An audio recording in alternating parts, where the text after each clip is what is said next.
Surprise! On va parler des surprises en ligne.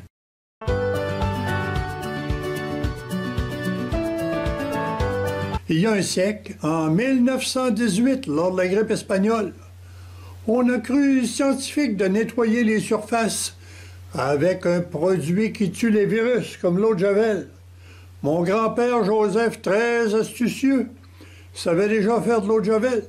Il était un peu bricoleur comme son petit-fils Jacques et se mit à augmenter la production.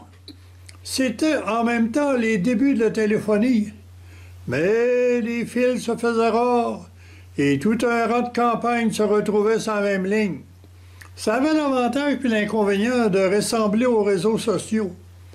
Quand quelqu'un recevait un appel de centrale d'après son codage sonore, les autres usagers, un peu mamères et curieux, se mettaient aussi à écouter sur la ligne, au cas où ils apprendraient des choses, au cas où on pourrait répéter un commérage. Mais Joseph, astucieux et futé, en avait déjà conclu que ce serait un moyen de marketing.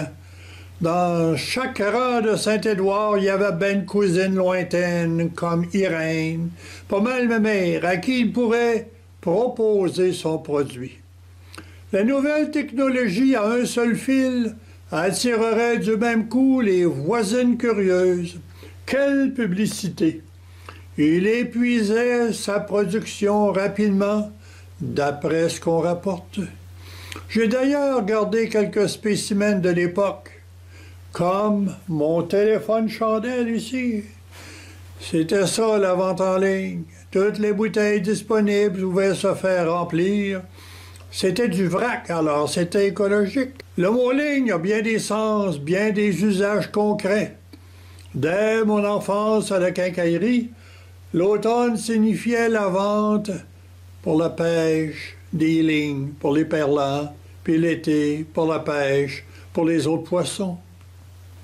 Contrairement à l'eau de Javel, la ligne à l'eau était susceptible de prendre toutes sortes de poissons, des petits, des moyens, des gros.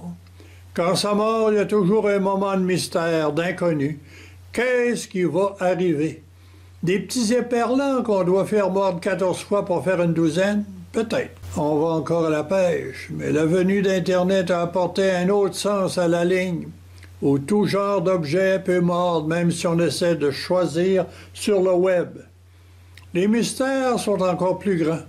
Les émotions relatives à la réception vont de la joie de la découverte, la satisfaction du résultat attendu ou de la déception souvent imprévisible.